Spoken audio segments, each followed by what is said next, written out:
자, 여러분 안녕하세요. 우리 3월 모의고사 미뤄지고 미뤄지다가 시험을 봤는데 잘 봤는지 모르겠네요.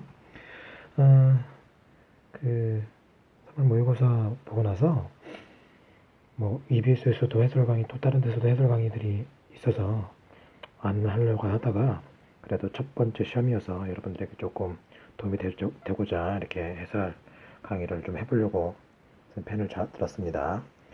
자, 선생님이 일단 해설 강의를 하긴 하지만 그 EBS에 있는 그 총평이라든지 또 만약에 선생님 해설 강의 보고 좀 부족한 게 있을 것 같다면 그 해설 강의도 좀 들어봤으면 좋겠어요. 이렇게 총평을 보니까 선생님도 총평을 보니까 여러분들이 이제 앞으로 올해 그 수험 생활을 하면서 물론 좀 아직 시간이 좀 늦은 감이 있긴 하지만 그래도 좀 그 탐구를 위해서 좀 어떻게 대비해야 되는지, 그리고 특히 이제 생명과학에 대해서 어떻게 준비해야 되는지 좀 설명이 되어 있으니까 그 내용을 좀 여러분들이 잘 참고하고 한번 보고 계속해서 준비했으면 좋겠다는 생각이 들었습니다. 꼭 그 EBS에 있는 그 총평을 꼭 보고 선생님 오늘 해설 강의라든지 또 EBS 것도 한번 봤으면 좋겠습니다.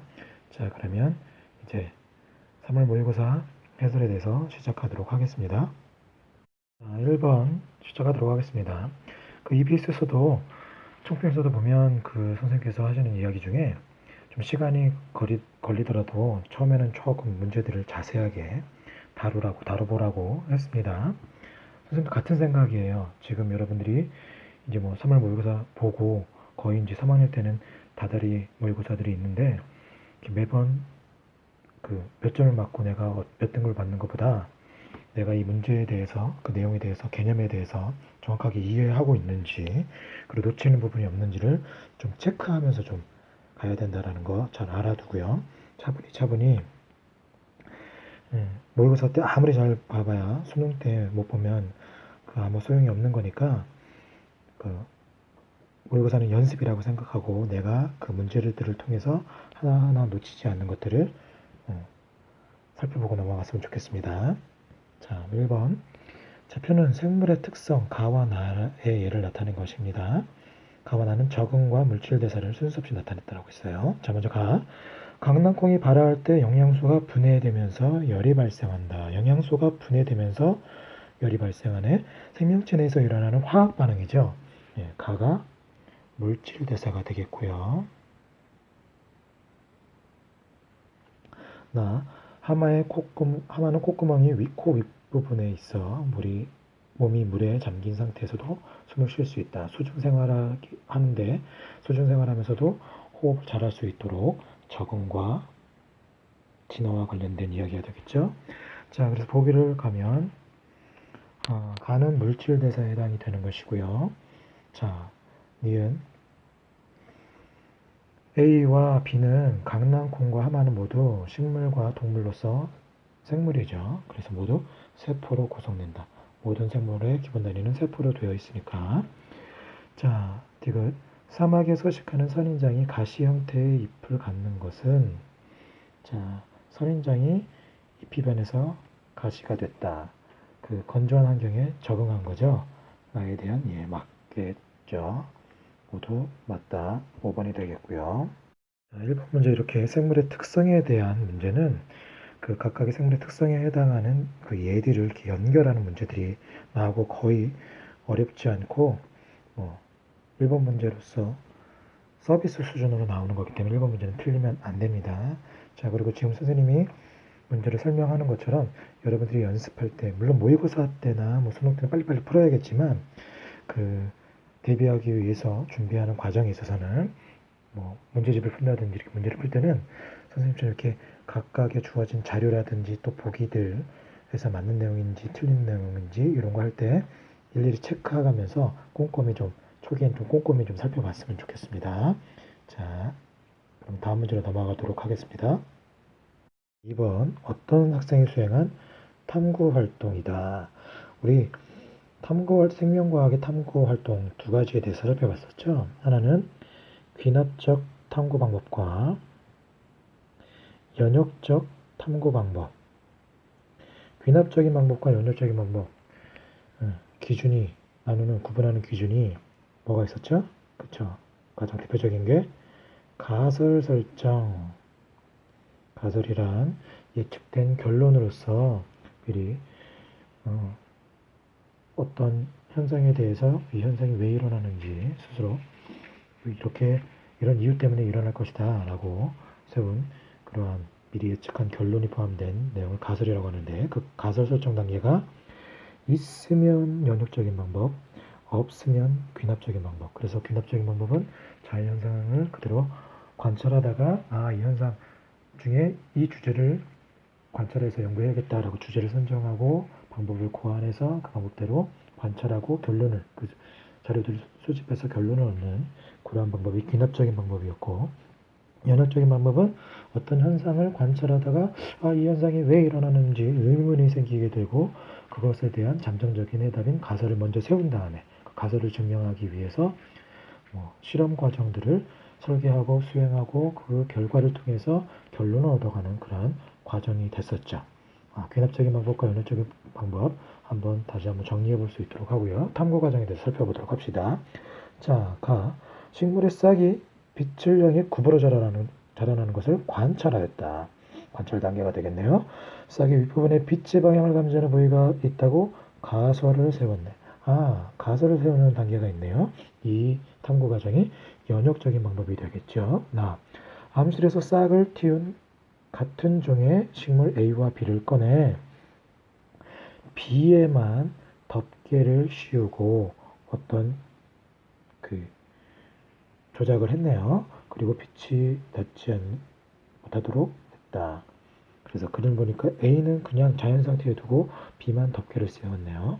그래서 A는 자연 상태로 그대로 둔 정확한 결과를 얻기 위해서 같이 비교 대상이 되어지는 대조군이 되겠고, B는 어떤 조치를 취한 실험군이 되겠네요. 자, 다 A와 B의 측면에서 빛을 비추고 생장 과정을 관찰해서 그 결과를 얻게 되겠죠. 자, 보기를 살펴보도록 하겠습니다. 기억. 연역적 탐구 방법이 사용되었다. 가설 설정 단계가 있으니까 연역적 탐구 방법 맞겠네요. 자, 나에서 대조군과 실험군이 같이 설정이 되었네요. A가 대조군, B가 실험군. 자, 덮개를 씌우는지의 여부는 내가 덮개를 씌우고 안 씌우고에 따라서 얘가 빛을 비추고 난 다음에 굽어 자라는지 안 자라는지 이 실험의 영향을 알아보기 위한 원인에 해당하는 변인이죠. 종속 변인이 아니라 독립 변인이 되겠고, 독립 변인에 의해서 종속 변인이 영향을 받게 되는 거죠. 실험에 영향을 주는 요인에는 독립 변인, 원인에 해당하는 변인, 그에 따라 영향을 받는 결과에 해당하는 변인이 종속 변인이 되겠죠. 그래서 덮개를 씌우는지 여부는 종속 변인이 아니라 독립 변인이기 때문에 잘못된 내용이 되겠죠. 맞는 건 기억관이한 3번이 되겠죠. 자, 3번. 세 가지 감염성 질병의 병원체를 나타낸 겁니다. 자, 병원체라는 것은 질병의 원인이 되어지는 것이죠. 그래서 대표적인 병원체에는 원핵생물인 세균이 있고요. 그리고 바이러스가 있고, 그리고 균 같은 진핵생물들이 있고요. 그리고 생물에 해당하지 않는 단백질도 있고 다양하게 쓰는데, 가장 많이 쓰이는 그 문제에서 제시되는 것이 세균이나 바이러스나 균들에 대한 이야기가 나오니까 이걸 좀 구분했으면 좋겠고요.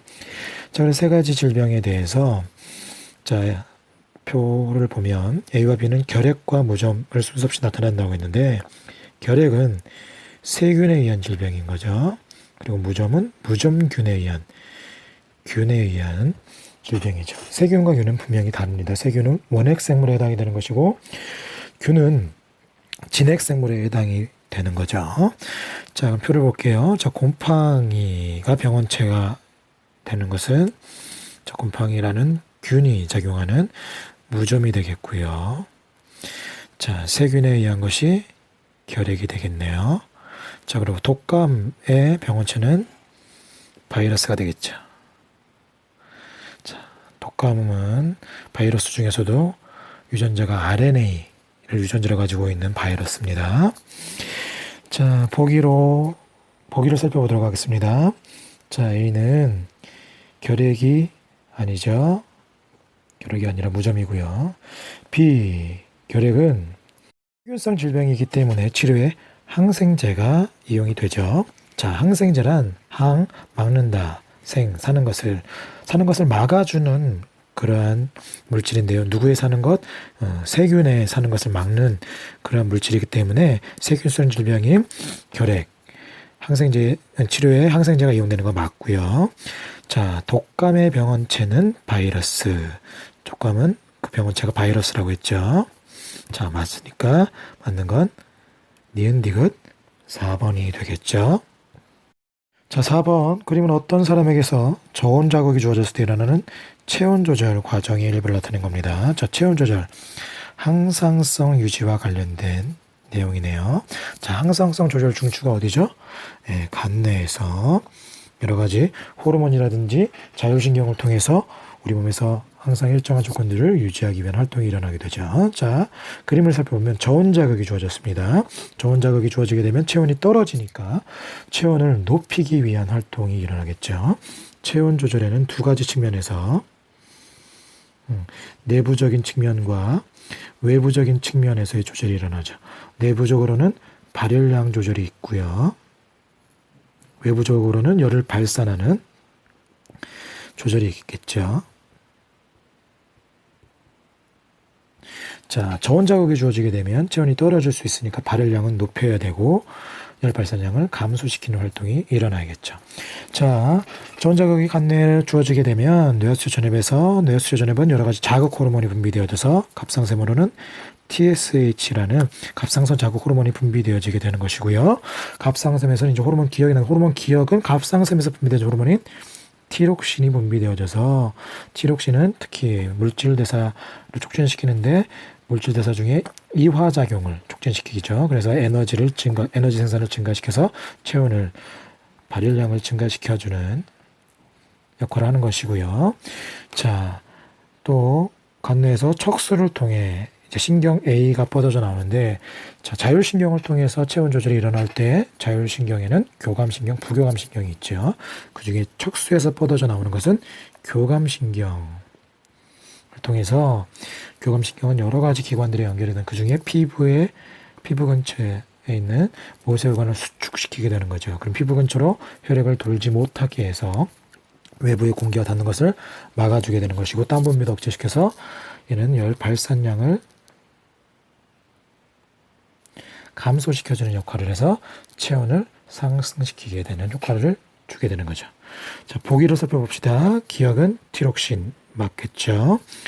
자, A는 원심성 신경이다. 원심성과 구심성. 원심성은 중심으로부터 말단으로 나가는 신경이 원심성인 것이고, 말단에서 중추로 오는 것이 구심성. 원심력과 구심력을 여러분들을 떠올리면 됩니다. 그래서 얘는 교감신경, 부교감신경, 자율신경과 체성신경의 운동신경은 다 원심성 신경인 것이고, 구심성, 감각신경만 구심성이 되겠죠. 그래서 니은도 맞겠고. 자, 디귿. 피부의 혈관 수축하여 열 발산량을 증가시키는 것이 아니라 감소시키는 거죠. 디귿은 틀리네요. 기억과 니은 3번이 되겠죠. 자, 5번 효모를 이용한 실험 과정. 좀 말이 좀 빨라지죠? 좀 천천히 할게요. 자, 효모는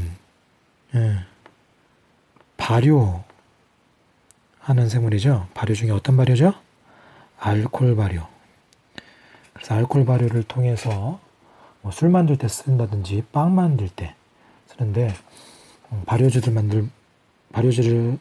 통해서 술을 만들 때 보면 거품들이 생기고, 빵 반죽할 때 발효시키면 빵 반죽이 부풀어 오르죠. 알코올 발효가 일어날 때, 자, 이산화탄소 기체가 발생하기 때문에 그런 기체가 발생하게 됩니다. 그래서 효모를 이용한 이 실험은 알코올 발효를 통해서 이산화탄소를 발생시키는 그러한 과정이 이용이 되어지는 실험입니다.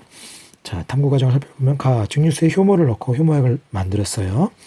자, 발효할 수 있도록 발효관 준비해서 1과 2에다가 자, 효모에게 중류수를 넣었느냐, 포도당 용액을 넣었느냐. 포도당을 왜 넣어줬냐? 자, 효모가 하는 발효도 세포호흡의 일종입니다. 세포호흡을 통해서 효모가 에너지를 생성하는데 에너지를 생성하기 위한 에너지원인 영양소가 포도당이 필요한 거죠. 자, 그러면 발효관 1은 그 효모가 하는 발효에 영양소가 들어가지 않고 영양소 대신에 중류수를 넣어줬어요. 얘는 효모만 있을 때, 포도당이 없을 때 무슨 일이 일어나는지 비교하기 위한 얘가 대조군이 되겠고요. 자, 이번에 실험군이 되겠습니다. 그렇게 해서 얘네들을 발효관을 준비시키고 항원기에 넣어서 10분 동안 발생을 시켰더니 기체가 발생했습니다. 이때 발생하는 기체 이산화탄소라고 앞에서 설명을 했고요. 자, 그러면 발효관 1과 2 중에 1은 증류수를 넣었고 2는 효모가 발효할 수 있도록 포도당을 넣었으니까 누가 발효가 더 많이 진행이 될까요? 그쵸? 2에서 발효가 더 많이 진행이 되겠죠. 자, 그럼 보기를 살펴보도록 합시다. 자, 기억은 이산화탄소 맞겠죠. 자, 2에서 세포 발효도 세포호흡 일종이라고 했는데 세포호흡은 이화작용, 분해하면서 에너지 생산은 이화작용이 맞죠. 자, 다에서 측정한 기억 이산화탄소의 부피는 1에서가 2에서보다 크다. 누가 더 발효를 많이 한다고요? 그렇죠. 2가 많이 일하니까 얘는 잘못되겠죠. 자, 맞는 건 기억 니은 3번이 되겠죠. 아, 여기서 보면 자, 지금 방금 디귿의 보기처럼 어느 값에서 무엇의 값이 1과 2 또는 가와 나 또는 기억과 니은 이렇게 비교할 때 선생님은 다 찾아놓고서 가끔 헷갈려하는 경우가 있어요. 그래서 방금 선생님 표시했던 것처럼 주어에다가 동그라미를 표시하고 1에서가 주어에다가 이렇게 동그라미를 쳐서 뒤에 서술로만 비교하고 1에서가 2에서보다 같이 표시하면 헷갈릴 수가 있기 때문에 주어에다가 체크를 하고 서술을 해서 이게 맞는지 틀린지 실수하지 않도록 하니까 여러분들도 뭐 선생님 방법을 써도 되고 아니면 여러분 나름대로의 방법을 써도 되니까 그렇게 활용했으면 좋겠습니다. 6번 그림은 사람의 중추신경계와 심장이 자율신경으로 연결된 모습의 일부를 나타낸 것입니다. 자, A와 B는 각각 연수와 중간내 중 하나라고 되어 있는데 A가 위쪽에 있으니까 중간내가 되겠죠. 그리고 B가 아래쪽에 있으니까 연수가 되겠고. 자, 중간내의 역할이 뭐죠? 눈의 조절, 중추가 되겠고요. 연수는 심장박동의 빠르기, 호흡속도, 소화기관의 작용과 같은 내장기관을 컨트롤해서 생명유지와 관련된 일을 하는 것이 연수의 역할이 되겠죠. 자, 그러면 연수를 통해서 이제 심장이 연결되는데, 자, 여기서 나와 있는 신경은 자율신경이라고 그랬어요. 자율신경은 앞에서 또 얘기했지만 두 가지로 구분하죠. 교감신경과 부교감신경으로 구분이 되어지는데, 자, 교감신경은 우리 몸을 흥분시키는데 관여하는 것이고, 부교감신경은 우리 몸을 안정시키는, 그래서 교감신경과 부교감신경은 서로 반대되는 작용, 무슨 작용을 하죠? 그쵸, 기량작용을 하죠. 그래서 하나의 기관에 쌍으로 연결이 되어져 있는데 서로 반대되는 작용을 통해서 기량작용을 하는데, 자, 구조적인 차이가 있죠. 교감신경은 앞에 신경이 짧고 뒤에 신경이 긴 특징을 가지고 있고, 부교감신경은 앞에 게 길고 뒤에 게 짧은 특징을 가지고 있죠. 또 교감신경은 다 척수에서 뻗어져 나오죠. 부교감신경은 어디에서? 뇌와 척수 끝에서. 그래서 방광에 연결되는 것만 척수에서 나오고, 부교감신경 대부분은 뇌에서 뻗어져 나오죠. 그래서 이 그림을 보면 신경이 뻗어져 나오는 이 부분이 연수에서 뻗어져 나오기 때문에 이 신경은 그렇죠, 부교감신경에 해당이 되겠고요. 부교감신경이기 때문에 자, 기억과 니은 중에 한 부위에 신경절이 있다라고 했으니까 부교감신경은 어디 앞에 있는 신경이 길어요? 뒤에 있는 신경이 길어요? 그렇죠. 앞에 있는 신경이 길기 때문에 니은 쪽에 신경절이 위치하겠죠. 자, 그럼 보기를 봅시다. 자, A. 중간년은 동공반사의 중추, 눈의 조절이 되어지는 중추니까 맞겠죠. 자, B는 중간내가 아니라 연수가 되겠죠. 그리고 기억의 신경절이 있는 것이 아니라 DNA 신경절이 있으니까 답은 1번이 되겠죠. 자, 7번. 표는 사람의 질환 가와 나의 특징을 나타낸 거다. 자, 당뇨병과 고지혈증을 순서 없이 나타냈습니다. 자, 가. 혈액에 콜레스테롤과 중성지방이 정상 범위보다 많이 들어있네요. 혈액 속에 이런 지질 성분들이 많이 들어있으니까 고지혈증이 되겠고요. 자, 나는 호르몬 기억의 분비 부족으로 또는 작용 이상으로 혈당량의 조절이 이상이 생겨서 오줌 속에 포도당이 검출된다. 당뇨가 되겠죠. 그럼 당뇨병은 혈당량이 많이 증가해서 생기는 질병이 되겠죠. 그럼 호르몬 기억은 혈당량을 낮춰주는 혈당량 조절에 관여하는 인슐린이 되겠죠. 그러면 인슐린과 기량작용하는 인슐린 혈당량을 낮춰주는데 혈당량을 증가시켜주는 호르몬이 있었죠? 누가 있었죠? 네. 글루카곤이 있죠. 그쵸. 글루카곤 혈당량을 증가시켜주는. 그래서 인슐린과 글루카곤은 서로 반대되는 작용, 기량작용을 하는데 같은 기관에서 나오죠. 어디에서? 이자에서 나오죠. 그래서 먼저 보기에 있는 니은을 보면 인슐린은 이자에서 분비된다. 맞는 내용이 되겠고요. 자, 기억. 가는 당뇨병이 아니라 고지혈증이고요. 자, 가와 나는 고지혈증이 됐건 당뇨병이 됐건 우리 몸에서 뭐 지방이라든지 아니면 그 혈당량 조절이라든지 이런 것들이 원활하게 물질 대사가 안 일어나서 생겨나는 질병이기 때문에 대사성 질환이 되겠죠. 그래서 니은과 디귿이 맞는 내용 4번이 되겠죠. 자, 다음은 어떤 동물 이해는 6의 감수분열 과정에서 나타나는 세포 가와나의 세포 한 개당 DNA 상대량과 염색체수를 나타낸 것입니다. 자, 세포는 체세포 분열과 감수 분열로 구분이 되어지죠. 체세포 분열은 몸 전체에서 일어나는 분열로 세포의 수를 늘리기 위해서 한 번에 한 번 1회 분열하는 분열이고, 감수 분열은 생식기관에서 생식세포를 형성하기 위해서 두 번의 연속한 분열을 통해서 그 두 번의 연속한 분열이 일어나면서 염색체의 수가 줄어드는 그런 분열을 감수 분열이라고 하죠. 염색체의 수가 줄여야 하는 이유는 생식세포를 형성하기 위해 염색체를 줄이고 배우자끼리 다시 생세포가 만나서 다시 온전하게 체세포와 같은 염색체를 형성하기 위해서 이런 분열 과정이 일어나게 되는데, 자, 이러한 분열이 진행이 되어질 때 세포 한 개당 DNA 상대량의 변화와 염색체 수의 변화가 일어나게 되는데, 체세포는 EN으로 변화가 없지만 감수 분열은 EN은 N으로 줄어드는 변화가 일어나게 되죠. 그래서 세포의 주기가 진행됨에 따라서 염색체의 수가 어떻게 변하는지 또 DNA 상대량이 어떻게 변하는지 여러분들이 좀 잘 알아야 됩니다. 자, 먼저 그래프를 좀 살펴보도록 하겠습니다. 세포의 주기에 따른 DNA 상대량의 변화를 살펴보면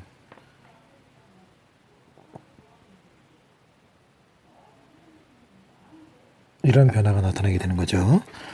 자, DNA 세포의 주기가 진행됨에 따라서 DNA 양이 변화가 일어날 때 증가하는 곳이 있고 줄어드는 곳, 증가하는 곳, 줄어드는 곳, 줄어드는 곳이 있을 수가 있는데, DNA가 증가하는 것은 왜 DNA가 증가되게 되는 거죠? DNA 복제가 진행이 되어지는 S기를 겪기 때문에, 그리고 DNA 복제 전인 G1과 G2기를 겪고, DNA가 줄어드는 것은 분열이 일어나기 때문이 그런 거죠.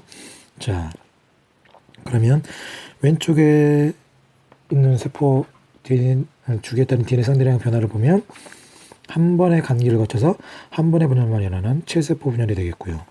오른쪽은 DNA 복제가 일어난 다음에 두 번의 연속한 분열이 일어났네요. 얘가 감수 분열이 되겠죠. 그럼 DNA 상대량도 변하고 염색체수도 변하는데 체세포 분열일 때는 염색체수가 변하지 않죠. 근데 감수 분열일 때는 EN의 염색체를 가지고 있던 것이 복제됐을 때도 그대로 유지하지만 첫 번째 분열 때 염색체가 줄어들고 두 번째 분열 때는 체세포 분열과 동일한 수가 유지되어지는 변화가 일어나겠죠. 자, 8번 같은 문제는 이러한 그래프를 항상 같이 그려놓고 할 필요가 좀 있습니다. 자, 그래서 가와 나는 감수 분열 과정이기 때문에 오른쪽에 있는 그림만 살펴보면 되겠고요. 일단 DNA 상대량은 좀 나중에 살펴보고 세포 한 개당 염색체 수를 살펴봤으니까 EN은 6이라고 했으니까 나는 염색체 수가 6개 EN 상태가 되겠죠. 염색체 숫자로 보는 것보다 선생님 색상으로 보는 게 좀 편하더라고요. 그래서 색상을 항상 써놓고 가는 세포 한 개당 염색체 수 6개에서 반으로 줄어든 상태니까 색상이 N인 상태가 되겠죠. 그러면 가는 N이니까 여기 아니면 여기인데 지금 문제에서 가와 나는 모두 세포의 중기라고 했으니까 오른쪽 아래 떨어져 있는 요 구간은 이미 분열이 끝난 상태이기 때문에 중기는 여기가 되겠습니다. 그래서 가는 요 상태가 되겠고요.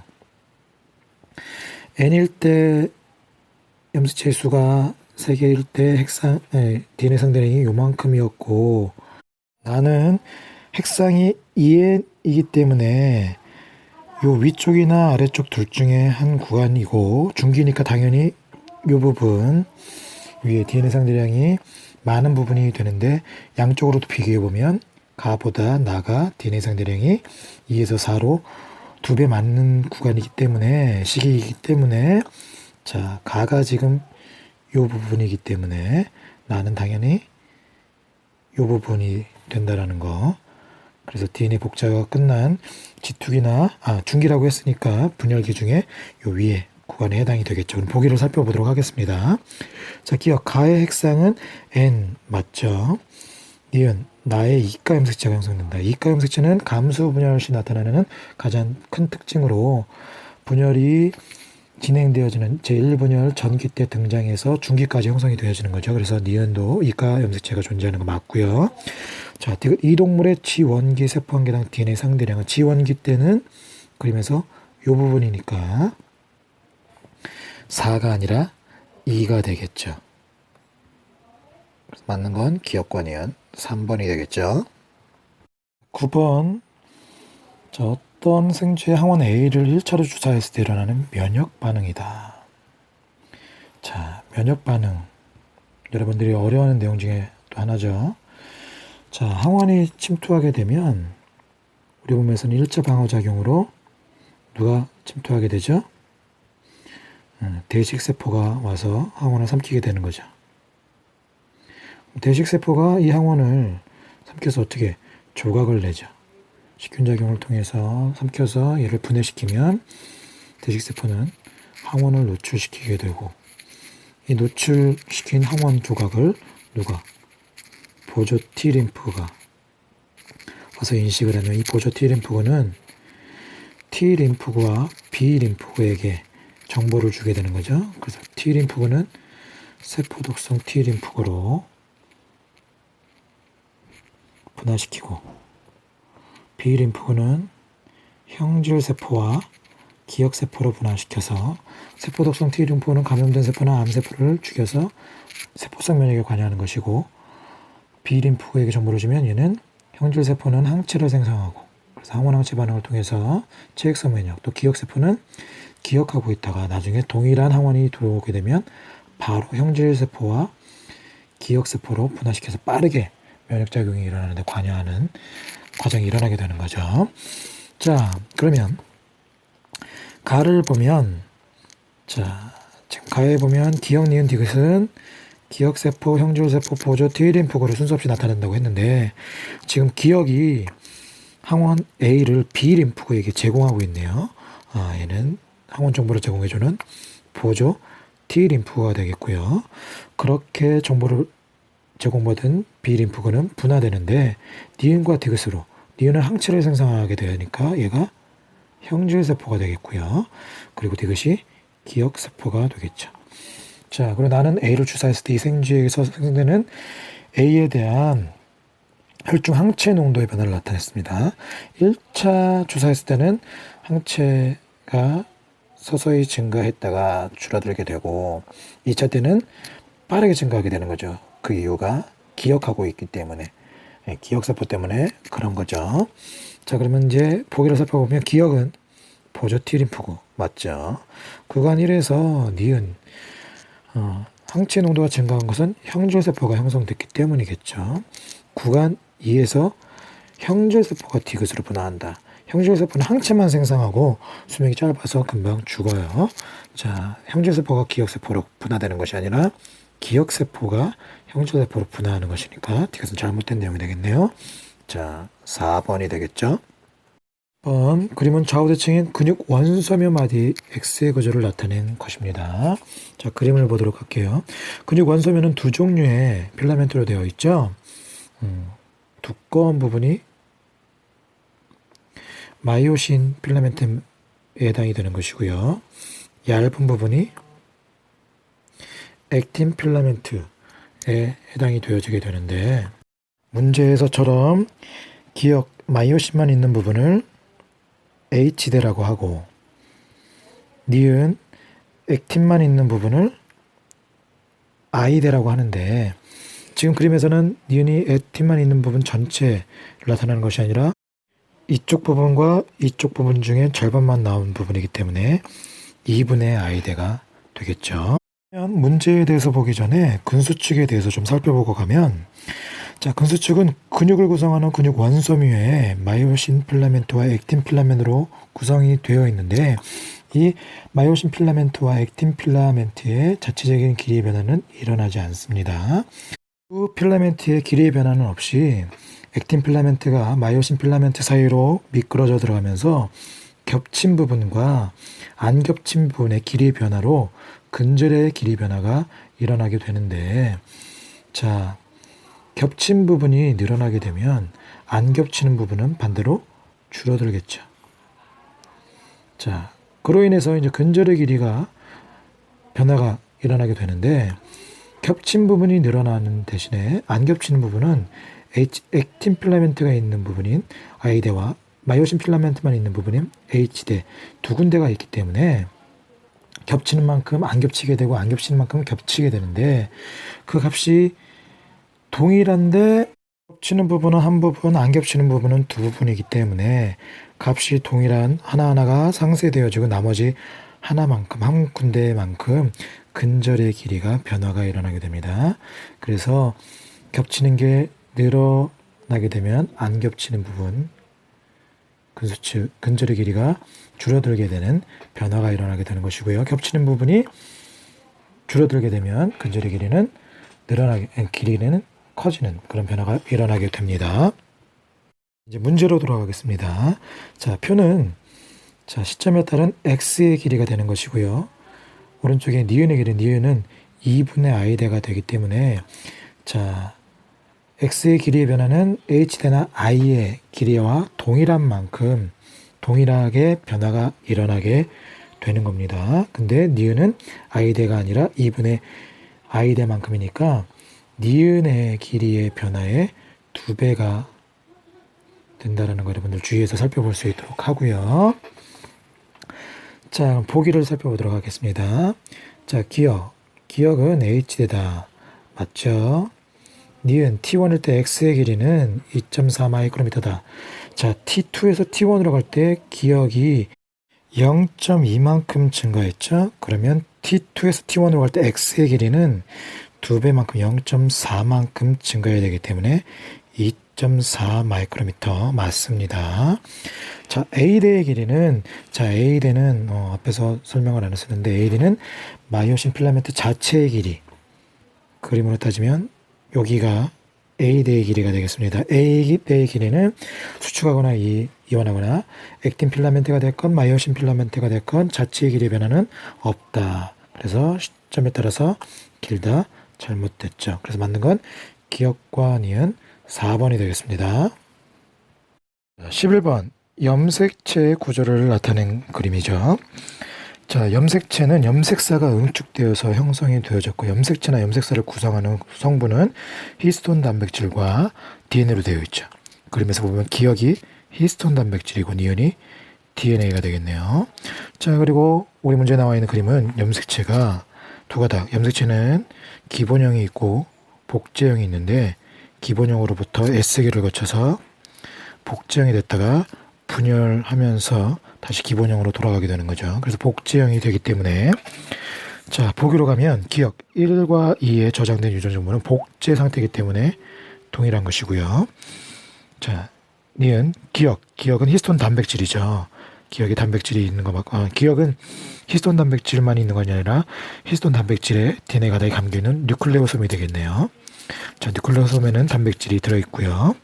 자, 디귿 니은은 DNA는 헥산으로 기본 단위가 뉴클레오타이드로 구성되어 있죠. 맞는 거. 그래서 모두 맞으니까 5번이 되겠네요. 그래서 12번 그림은 어떤 사람에서 정자가 형성되어지는 과정과 각 정자의 핵상을 나타낸 것이다. 지금 감수 1분열에서 염색체, 성염색체의 비분리가 1회 일어났네요. 원래 정상적이라면 핵상이 2n에서 1분열이 되어질 때 n으로 줄어들게 되고 2분열일 때는 핵상이 그대로 유지되어지는 n이 되어지게 되는데 자, 비분리가 지금 1분열에서 성염색체의 비분리가 일어났네요. 그래서 여기서 지금 오른쪽의 결과가 플러스 1짜리가 됐으니까 왼쪽이 마이너스 1이 된 것이고 지금 정자 형성 과정이니까 성염색체는 XY가 같이 있다가 비분리가 돼서 몽땅 오른쪽으로 가니까 여기에 XY가 되는 것이고 여기는 성염색체가 안 간 게 되겠죠. 그러면 지금 형성된 생식세포에서는 여기가 XY 모두 같고 XY 모두 간 거고 여기는 성염색체 없이 상염색체만 간 상태가 되겠죠. 그림을 보도록 하겠습니다. 보기를 보도록 하겠습니다. 기억에는 X염색체, 기억은 성염색체 XY가 다 오른쪽 니은 쪽으로 몰려갔기 때문에 성염색체 X염색체 없고요. 니은에는 22개의 상염색체 22개 플러스 성염색체 2개 다 있으니까 상염색체 22개 다 있는 것이고요. 디귿 니은과 정상 난자가 수정되면 난자가 또 X 하나를 더 줘서 정상 난자가 주는 X 하나에 니은이 XY 주니까 합쳐지면 XXY가 되어지는데 얘는 터너 증후군이 아니라 클라인펠터 증후군이 되겠죠. 그래서 맞는 건 2번이 되겠죠. 13번 또 세포 주기에 대한 문제네요. 자, 가는 세포 주기. 자, M기가 분열기, 그리고 S기가 DNA 복제 시기. 세포 분열 후에 니은을 거쳐서 S기, 그 다음 기억, 그 다음에 분열기로 가죠. 그래서 기억과 니은은 G1과 G2 중에 복제 전인 니은이 G1, 복제 후 기억이 G2가 되겠죠.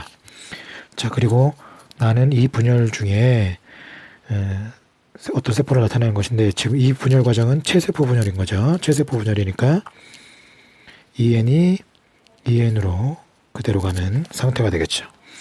자, 보기를 봅시다. 기억은 G2기다. 맞죠? 나가 관찰되는 시기는 니은. 자, 염색체는 분열기 때만 관찰이 되는 거죠. G1기, S기, G2기 통틀어서 관찰이 어렵습니다. 분열기 때만. 자, 염색체에는 여기에는 라지알이 들어있다. 자, 이 동물의 특정 형질의 유전자형이 라지알 스몰알로 이형접합자죠. 자, 지금 요 염색체하고 요 염색체가 상동 염색체, 같은 크기, 같은 색깔을 가지고 있는 상동 염색체니까 상동 염색체 요게 두 개는 복제된 관계인 것이고 이 염색체와 이 염색체가 상동 염색체니까 요 A에는 스몰 R을 가지고 있는 거죠. 그래서 라지알이 아니고 스몰 R이 되기 때문에 이것도 틀린 거. 답은 1번이 되겠네요. 자, 이제 14번. 앞에 몇 문제 또 쉬웠는데 또 여러분들이 어려워하는 문제가 나왔습니다. 자, 어떤 민마르집 신경의 흥분 전도에 대한 자료입니다. 이 신경의 흥분 전도 속도는 미리세크당 2cm 이동하고요. 그림 가는 이 신경의 P1, 2, 3 중에 P2에 자극을 줬어요. 역지 이상의 자극을 1회 주고 경과한 시간이 3ms일 때 P3에서의 막 전이를 나타낸 거래요. 그리고 나는 P1, 2, 3 각 지점에서의 활동 전이가 발생하였을 때 각 지점에서의 막 전이 변화를 나타낸 것이다. 자, P2에 자극을 주면 뉴런 내에서 흥분의 이동은 방향성이었기 때문에 P3 쪽으로도 P1 쪽으로도 동시에 동일한 속도로, 같은 뉴런이기 때문에 동일한 속도로 이동이 되어지겠죠. 그리고 3ms가 지났을 때 막전이가 P3는 마이너스 70mV, P1은 안 나왔네요. 이렇게 값이 주어졌어요. 그리고 나에는 각 지점 P1도 2도 3도 자극이 딱 주어지면 자극에 도달한 다음부터 시간이 지남에 따라서 막전이가 이렇게 변하고 있는 그래프가 주어졌네요. 자, 그러면 이제 뭐 보기로 바로 들어가도록 하겠습니다. 자, P1에서 탈분극이 일어나고 있다. 자, 이 뉴런에서 흥분의 전도 속도는 미리세컨당 2cm이기 때문에 P1은 P2로부터 3cm 떨어져 있으니까 P2에 자극을 준 다음에 몇 미리세컨 지난 다음에 자극이 도달하느냐. 밀리세컨당 2cm니까 1미리세컨 지나면 2cm. 나머지 1cm는 0.5미리세컨. 그래서 P1에 자극이 도달하는 시간은 P2에 자극을 준 다음에 1.5미리세컨일 때 자극이 도달하게 되는 거죠. 그리고 현재 시간은 3미리세컨가 되어지니까 자극 도달하고 나서 1.5미리세컨가 지난 후니까 P1은 지금 막전이가 이 상태가 되겠죠. 이 상태가 되어지면 자극이 도달하고 막전이가 상승하고 있는 이런 상태를 탈분극이 일어난다고 하죠. 탈분극이 일어나고 있는 거 맞고요.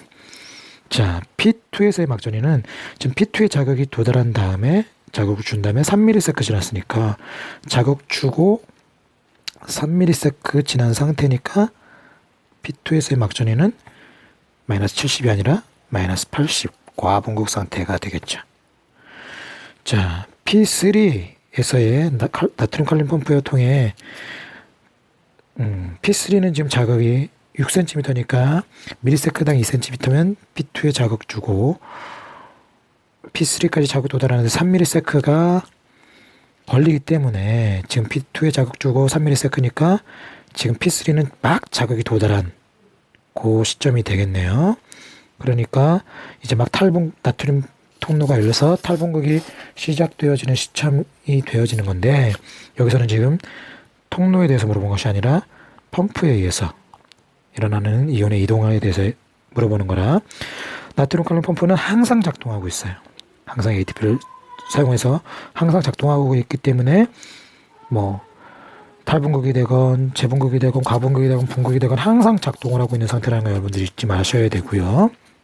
근데 나트륨 칼륨 펌프가 이온을 이동시킬 때는 나트륨 이온은 어디로? 밖으로. 칼륨 이온은 안으로 이동시키는 거죠. 그래서 나트륨 칼륨 펌프를 통해서 칼륨 이온이 밖으로 이동한다는 것은 얘가 밖으로 이동하는 거기 때문에 틀린 내용이 되겠습니다. 그래서 정답은 1번이 되겠죠. 자, 이제 15번 유전 문제네요. 자, 유전 문제 어렵죠? 살펴보도록 하겠습니다. 자, 다음은 어떤 동물의 피부색 유전, 지금 다인자 유전에 대한 문제입니다. 다인자 유전에 대해서 다시 한번 정리해 보도록 하고요. 자, 자료를 보면서 살펴볼게요. 자, 이 동물의 피부색은 서로 다른 상위 염색체, 서로 다른 상위 염색체, 다른 염색체 이상이 존재하니까 독립적이라는 얘기인 거죠. 독립적인 것이고요. 세 쌍의 대립 유전자 ABDA에서 결정이 되어진다. 자, 그리고 피부색은 유전자의 대문자로 표시되어지는 유전자의 수에 의해서만 결정이 되어진다.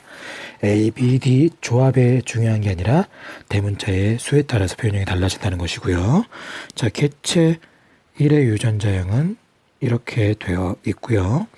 1과 2 사이에서 F1이 나올 때 이거가 될 확률이 ABD 이형접합자가 될 확률이 8분의 1이다 라고 나와 있습니다. 자, 조금 한쪽에다가 보면, 자, 이 피부색은 자, A, B, D가 관여하는데 1과 2가 있습니다. 1은 유전자형이 주어졌어요. 스몰 AA, BB, D가 주어져 있고 2는 먼저 안 주어져 있어요. 자, 그러면 지금 1에게 주어진 것이 지금 AB, D가 AB는 소문자, D는 대문자로 주어져 있지만 동형접합자네요. 그래서 이 둘이 자손을 만들 때 1이 만들 수 있는 생식세포의 종류는 요거 한 종류만 만들 수 있겠네요. 자, 그리고 얘와 2의 생식세포가 만들어져서 만나서 나오는 F1의 자손이 표현형이 얘가 될 확률이 8분의 1이라고 했어요. 자, 그러면 일단 1이 가지고 있는 유전자는 A와 B는 소문자만, D는 대문자만 가지고 있어요. 근데 2는 모르는데 1, 2 사이에서 나오는 애들, 자손의 유전자형이 이형접합자가 나올 수 있기 때문에 일단 라지 A는 F1에서 가지고 있는 대립 유전자 라지 A는 2가 가지고 있을 수 있다라고 알 수 있겠죠. 그리고 B도 2가 가지고 있는 것이고요. 소문자는 역시 2가 가지고 있다는 거. 그래서 이 유전자형은 최소한 라지 A와 라지 B를 하나 이상, 그리고 스몰 D도 하나 이상 가지고 있다는 걸 알 수 있는데, 어쨌거나 모두 이형접합자가 될 확률이 8분의 1이라고 했고요.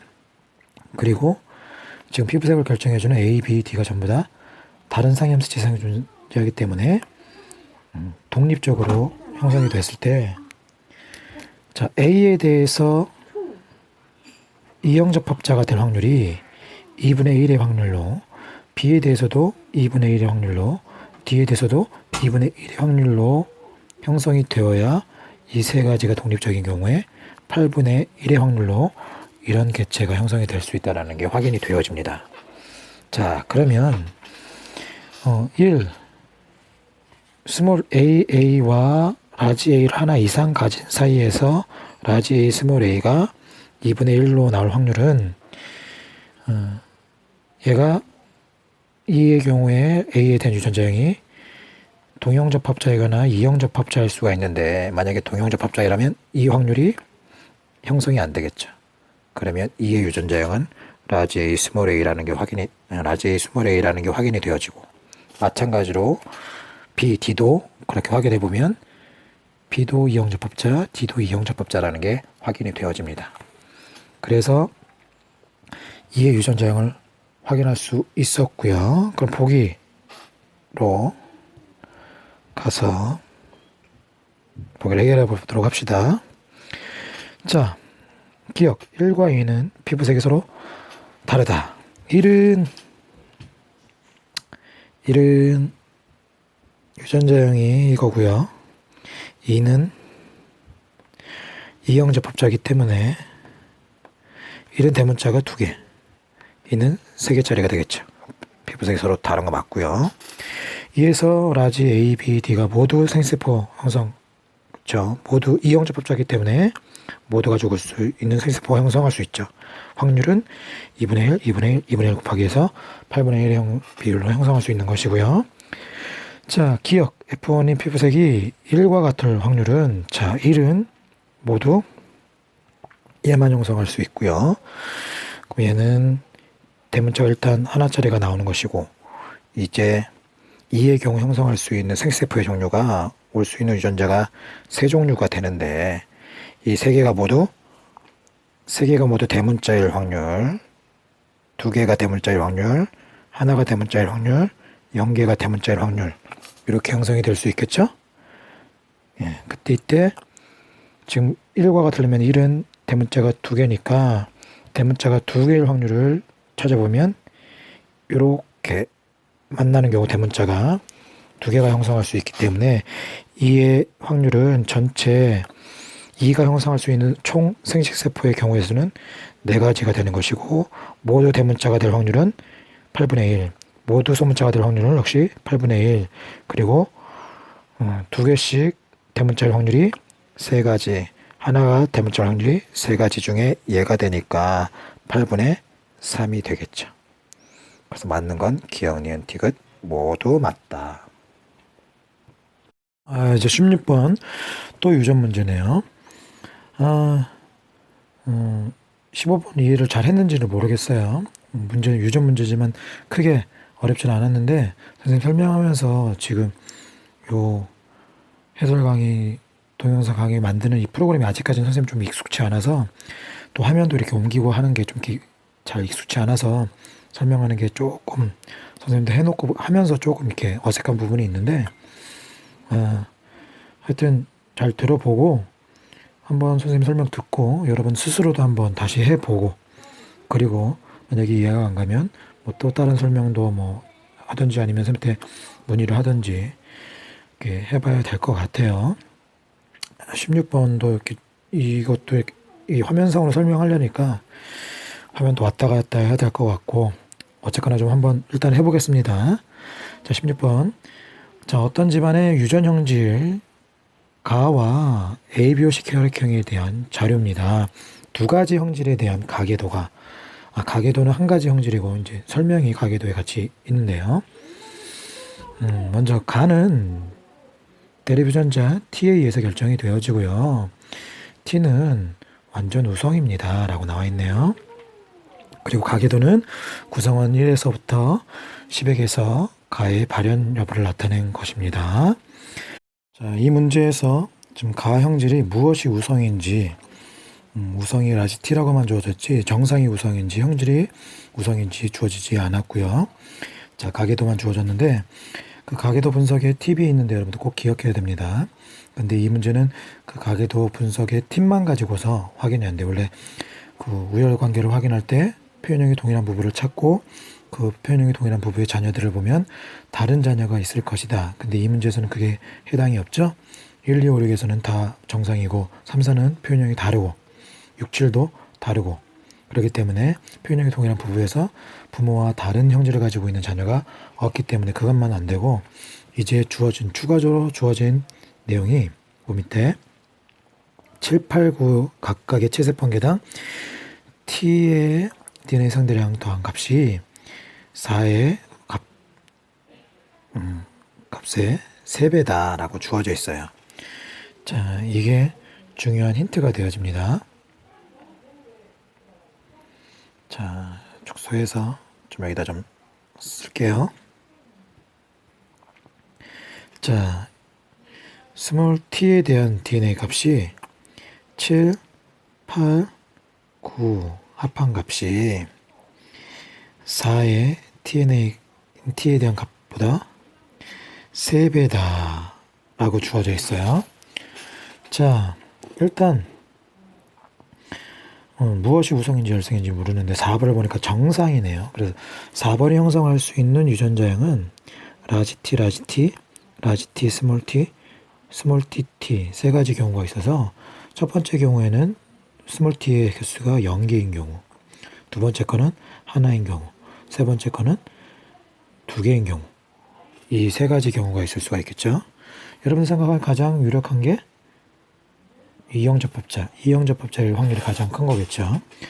자, 일단 먼저 라지 t가 되어서 스몰 t가 4가 0개인 경우에는, 자, 우리 0의 3배는 0의 몇 배는 무조건 형성이 안 되죠. 무한대가 되는 거기 때문에. 무한대가 아니라 0 곱하기 3은 무조건 0이 되니까 뭐 그건 안 되는 것이고, 4가 그래서 이 경우는 안 되게 되는 것이고요. 두 번째, 확실하게 아닐 것 같은 게 이제 얘가 되는 경우, 스몰 tt가 돼서 얘가 되는 경우에는 6배가 되려면, 3배가 되려면 얘가 2의 3배가 되려면 6개가 돼야 되기 때문에 이 경우에는 모두 스몰 tt, 스몰 tt, 스몰티 TT가 되지 않으면 이게 안 되죠. 그래서 얘도 역시 안 되는 거고 상이함수치상이 존재하면서 이 경우가 돼야 되는 거기 때문에 그러면 나머지 요 이형접합자인 경우에만 형성이 되어지기 때문에 자 문제에서 4의 유전자형은 라지 T, 스몰 t가 되겠고요.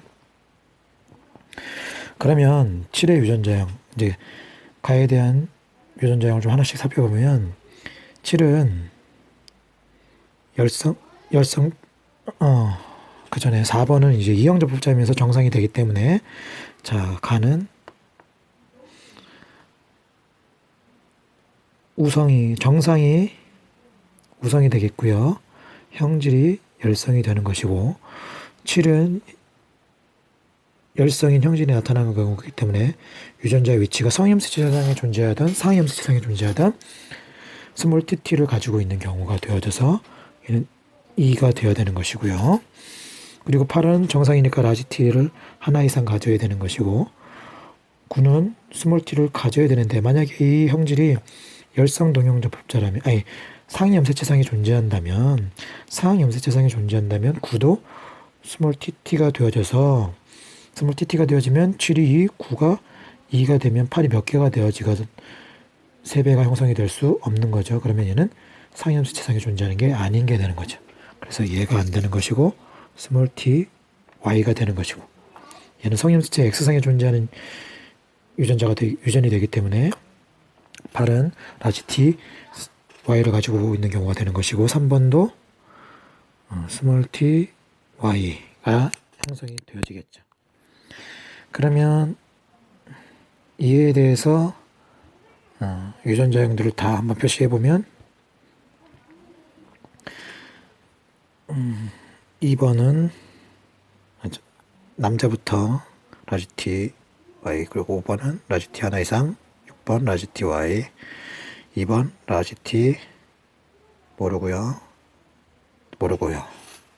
이렇게 가에 대한 유전자형을 확인해 볼 수 있는 거네요.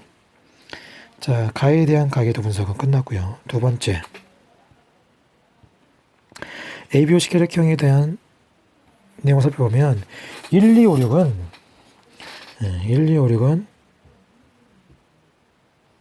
ABO식 혈액형이 서로 다르다라고 되어 있습니다. 자, 그러면 이 내용에 대해서도 좀 따로 살펴보면 1, 2, 5, 6이 혈액형이 서로 다르고요. 7이 있고요. 10이 있습니다. 자, 그리고 1의 혈액과 항 A 혈청을 섞으면 응집 반응이 일어난다. 혈청이 나오네요.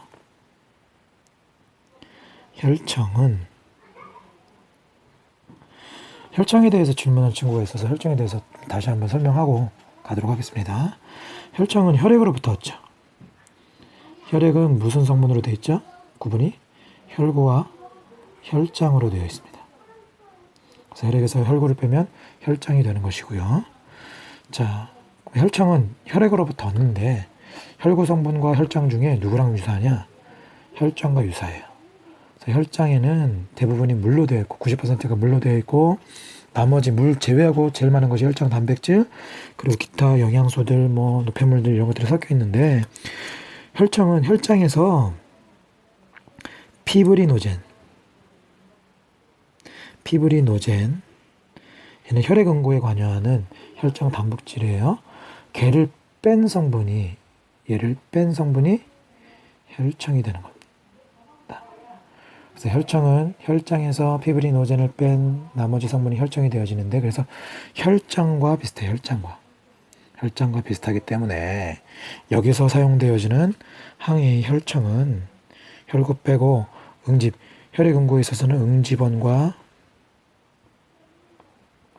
응집소가 결합하는데 응집원은 혈구에 있고 응집소가 혈장에 있는데 그래서 응집소가 들어있는 그 중에 항 A 혈청이네요. A를 잡아내는 알파가 들어있는 혈청. 그래서 1의 혈액은 항 A 혈청 알파에 결합했기 때문에 A가 있는 혈액이에요. 그래서 1의 혈액형은 A형 또는 AB형인 경우가 되어지는데, 자, 1, 2, 5, 6이 내 가족이 ABO식 혈액형이 다 다르다고 했으니까 그 경우는 자, A형과 B형 사이에 AB형, O형, A형, B형 둘 다 E형 접합자라면 이게 가능한 것이고, 두 번째는 AB형과 O형 사이에 A형과 B형이 나오는 그런 경우가 되겠죠.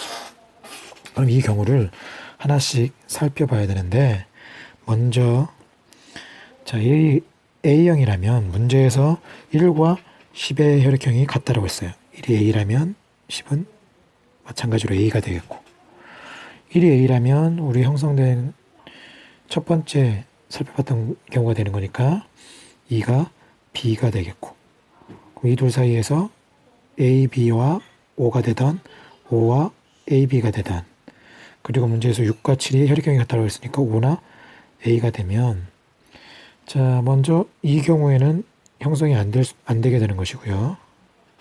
A형이 아니라 B형이 되겠네요. 먼저 5가 AB형이고 6이 O형이면 둘 다 O형 O형사에서 AB형, A형 못 나오니까 이거 안 되고요. 그러면 6과 7이 둘 다 AB형일 때 이게 가능하니까 이거는 가능하죠. 경우의 수. 얘는 가능하겠고요. 두 번째 1이 AB형이라면 얘는 O형이 돼야 되는 것이고요. 10도 1과 같다고 그랬으니까 AB형이 되는 것이고, 그럼 1과 2 사이, AB형과 O형 사이에 나올 수 있는 것은 A형이나 B형 또는 B형이나 A형이 되는 것이고, 6이 B형일 땐 7이 B형, A형일 땐 A형. 그러면 둘 다 BB, AA 상황에서 AB는 나올 수가 없겠죠. 그래서 1과 2가 AB형, O형은 안 됩니다. 자, 이걸 통해서 1은 A형이라는 게 확인이 되어지고, A형이면 AO가 되겠죠. 2는 B형, BO가 되는 것이고, 그리고 10이 1과 동일하다고 했으니까 A형이 돼야 되는 것이고, 그럼 얘는 A와 B 사이에서 AB, O, AB 중에 O는 안 되는 거니까 6이 AB, 7이 AB 된 상태에서 A형이 나오는 경우만 해당이 되겠죠. 자, 그러면 보기로 가보도록 하겠습니다. 화면이 나오도록 하고요. 보기 보면, 자, 간은 우성형질이다. 간은 우리 살펴봤듯이 열성이라고 했죠. 자, 2의 ABO식 혈액형, 2는 B형으로 BO가 되니까 E형 접합사 맞고요.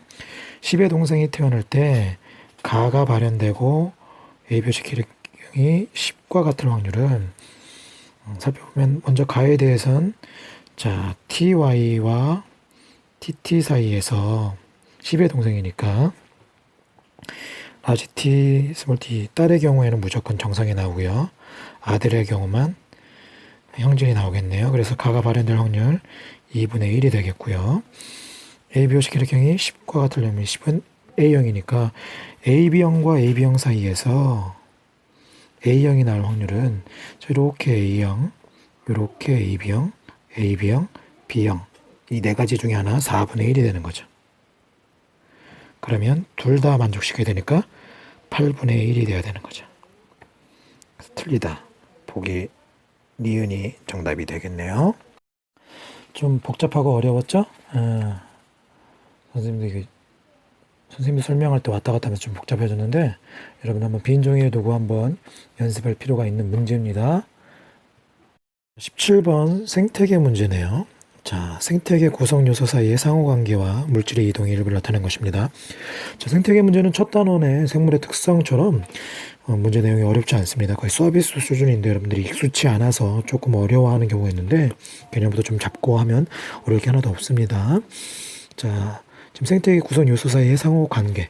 생태계를 구성하는 요소는 생물적 요인과 비생물적 요인으로 구분이 되어지죠. 생물이 환경에 영향을 주기도 하고 환경이 생물에게 영향을 주기도 하는데, 환경이 생물에게 영향을 주는 것을 작용, 생물이 환경에게 영향을 주는 것을 반작용이라고 하는데, 작용 반작용 여러분들 너무 외우려고 막 연연히 하지 말고요. 지금 자료처럼 기호로 이렇게 주어지니까 기호로 주니까 그 정도로 알아두면 되겠고, 또 생물적 요소들 안에 생물 내에서 또 상호 관계가 있죠.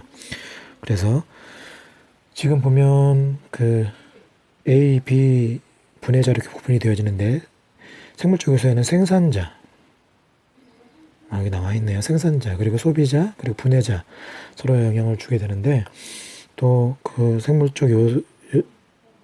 상호 간의 관계에서 뭐 개체군 내에서의 상호작용, 뭐 개체군 사이에서 상호작용 이런 것들도 있으니까 좀 여유 있을 때 좀 살펴볼 수 있도록 하고요. 자, 지금 A와 B는 생산자, 소비자 중에 하나라고 했으니까 지금 A가 분해자에게도 제공이 되어지고 B에게도 제공됐으니까 생산자와 소비자 중에 그 유기양분을 제공해주는 A가 생산자가 되겠고, 자, 생산자를 소비하면서 살아가는 B가 소비자가 되겠고, 분해자는 생산자나 소비자의 뭐 사체나 배설물 이런 것들을 분해해주는 역할을 하게 되는 거죠. 자, 그럼 보기로 가보도록 합시다. 자, 사람은 생산자입니까? 아니죠. 사람은 소비자에 해당이 되는 것이고요. 자, A에서 B로, 생산자에서 소비자로 유기물의 형태로 탄소가 이동하게 되는 거죠. 그렇죠. 맞죠. 지렁이에 의해, 지렁이는 생물이죠. 토양의 환경이죠. 지렁이라는 생물에 의해서 토양, 환경이 변하는 것은 생물이 환경에 영향을 주는 기억이 아니라 니은이 되겠죠. 그쵸? 간단하죠? 18번도 생태계 문제, 질소의 순환 과정을 나타낸 것이네요. 자, 대기 중에 있는 질소는 안정한 기체이기 때문에 그냥 이용이 어렵다고 그랬죠. 생물이 이용할 수 있는 형태로 일단 바꿔줘야 돼. 암모늄 이온으로 전환되어지게 되는데, 이 과정을 질소 고정이라고 하죠. 자, 질소 고정에는 이제 질소 고정에 관여하는 세균들이 있죠. 뭐 아조토박터라든지 뿌리옥 박테리아라든지 이런 것들이 질소 고정 과정을 시키는 것이고요. 이렇게 고정된 암모늄 이온은 바로 식물에게서 쓰이기도 하고, 질산화 과정을 통해서 질산이온이 됐다가 또 식물에서 쓰이기도 하고, 이러한 과정을 겪게 되는 것이고, 이런 질산이온이 다시 대기 중으로 가는 이 과정이 탈질소 또는 탈질화 과정이 되게 되는 거죠. 이것도 역시 마찬가지로 세균이 이 과정에 관여하게 되는 거죠. 자, 기억, 뿌리옥 박테리아는 기억이 관여, 맞죠? 니은은 탈질산화 과정이 아니라 질산화 과정이 되겠고요. 식물은 암모늄 이온을 이용하여 단백질을 합성할 수도 있죠. 그래서 기억, 디귿이 되겠네요. 자, 19번도 생태계, 개체군 사이에서의 상호작용이 나와 있네요. 하와이 주변의 얕은 바다에서 서식하는 하와이 짧은 꼬리 오징어에 대한 자료다.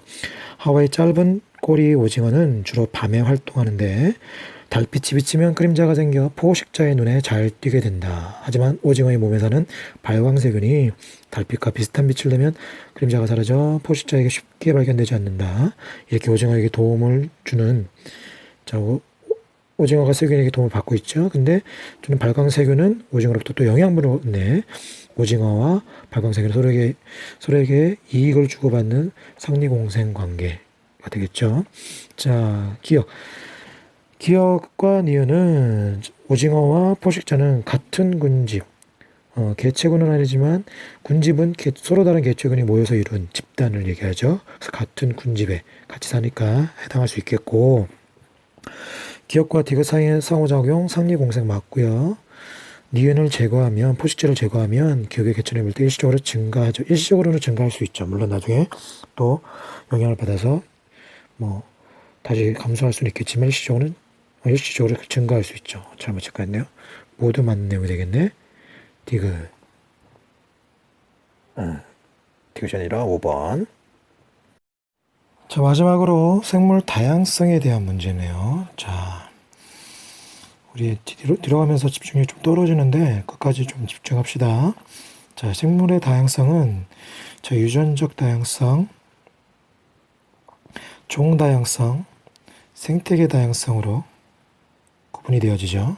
어쨌거나 이 생물 다양성이 높을수록 생태계 평형이 안정을 유지할 수 있게 된다고 그랬죠.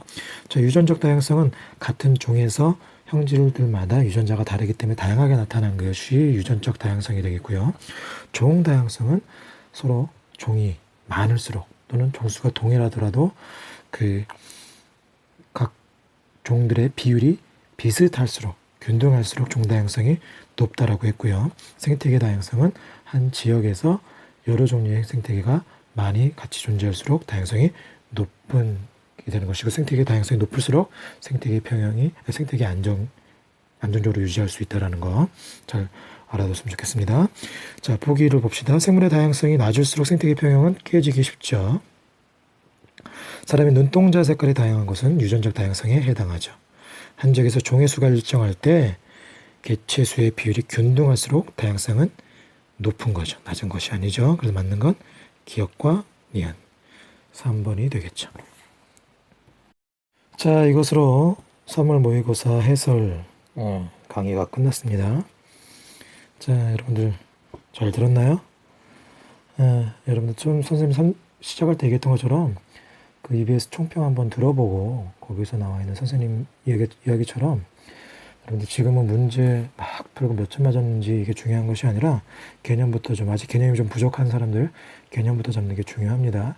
로또 정리 작년에 시켰던 이유, 그리고 선생님이 그 줌 강의 시작하면서도 한번 확인했던 이유가 그 개념, 그 노트 정리 그 읽어보라고 하는 것이 개념 좀 잡고 그래야 문제 푸는 데서도 계속 여러분들이 기본기가 쌓일 수가 있기 때문에, 하여튼 우리가 좀 온라인으로만 계약하고 학교에 나오지 못해서 어려운 부분들이 많이 있긴 하지만 그래도 여러분들에게 좀 내가 계획성 있게 내가 계획하고 내가 원하는 대로 좀 이렇게 시간을 활용할 수 있는 부분들이 많이 있으니까 시간 그냥 허비하지 말고 여러분들의 꿈을 이루기 위해서 좀 시간 계획도 좀 잘 하고 여러분들의 주어진 일들을 좀 잘 이루어 나가는 사람들이 되었으면 좋겠습니다.